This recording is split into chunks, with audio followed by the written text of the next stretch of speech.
Well, it's not just the last visit to Victoria Park, it's our last visit to everywhere we go this year because it is our final tour. And this has been a long time coming, a decision that's probably been fast-tracked by the pandemic, but the dream for the fair is to have it in a permanent site because travelling it is becoming unfeasible really.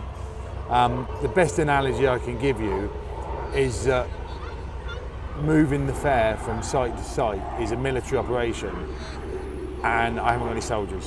I've got some scouts, and no one wants to do physical work. And the decision is modify the equipment from its original form to make it easier to travel, or find it a permanent home where you can keep it in its original state. Now our situation is, and we were looking for a permanent site, we have been for the last 2 years actively, and the problem is buying a site, what it would cost you to build a shed, and are you going to find the right location, and if not, then you're going to be commercially in a lot of problem.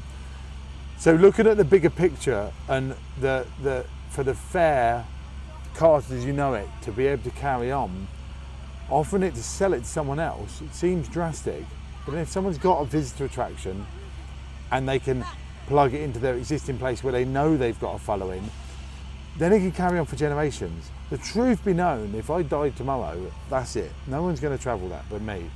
Now, I'm not making out like I'm some sort of superhero, but so much of what goes on is in my head and the way I do it.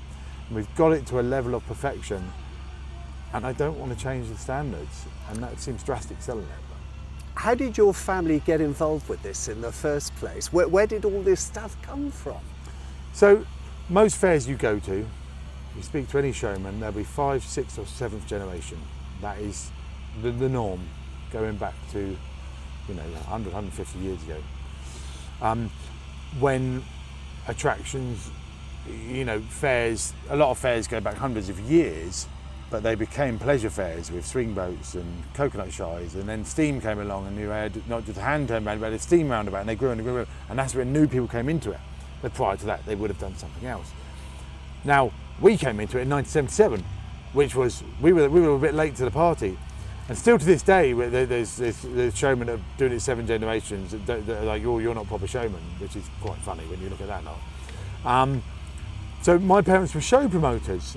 They did military shows, air shows, steam rallies, antique bazaars. But apart from the antique fairs, the outdoor events, they wanted a fairground there. And Dad wanted traditional equipment. In the 1970s, there was barely anything out there. All the gallopers, bar about 12, had gone. There's like 100 now, although some of them are new builds. And certainly not steam rides. And my dad had an interest in it. He used to produce this magazine called Free on the Floor, that's reference to pedals, about cars, and it had offshoots of interest because he was a big collector of so many things. And one of that was fairgrounds, and he just got more and more interested. He actually bought the remains of the steam yachts in 1974, but they didn't have a steam engine. They sat in the corner, literally scrap metal. And then in 1976, he came on one day and said to me, Mum, well, should we buy a house or should we buy a set of steam gallopers? Or a set of gallopers at the time. They bought a dilapidated set of gallopers, the set you see today. Went about looking for a steam engine, found a steam engine very local to us. When they put the engine on, all the holes lined up. So we believe it was the original engine. And then we got one ride, and then another ride, and we restored the steam yachts when we got an engine, and then it grew and grew and grew. So it was a happy accident, and we gave up the shows and just became full-time travelling showmen.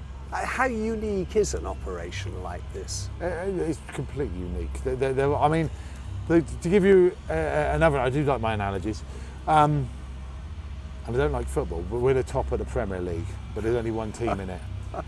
And there's numerous Sunday League 5-a-side football teams. So you do get people, that's a bit harsh. There are some people with some really beautiful equipment, but they've got 2 or 3 machines and a couple of kids' rides. But then out the back, they've got a white caravan, and they've got, multicoloured set of lorries, I am generalising. And some people have got old equipment, but they've modernised it. And, they might have checker plate on the steps, so might have plastic lights on it. And instead of using gold leaf like we do, they've covered it in a flamboyant, which was something used in the 60s, not the Victorian days. So I will go to the nth degree to make something original, far over how much money it will take because of it. So if something had a rounding board with 10 light bulbs on, and I know when it was built in 1934 it had 10 light bulbs on, I'll put 10 light bulbs on, even if I could fit 20 and make more money. So the aesthetic's very important. But then when we get approached like someone like, you know, Paddington 2 or Rocket Man, our stuff's ready to go.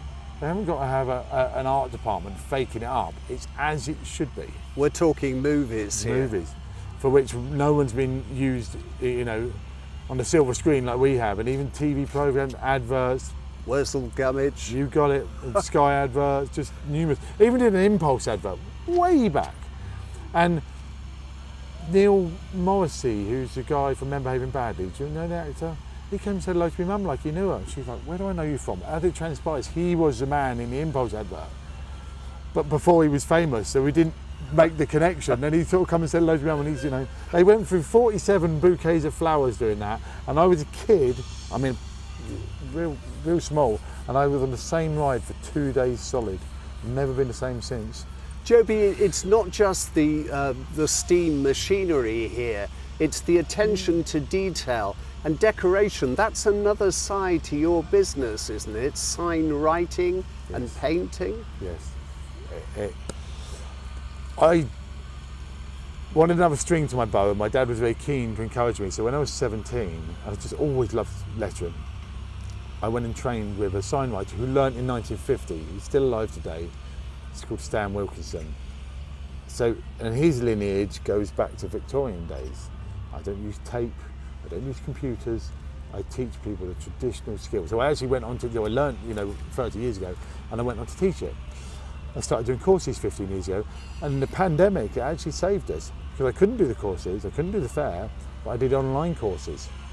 And that, they, all over the globe, and I was teaching 100 people at a time via Zoom, sometimes 3 times a day, so it actually saved us.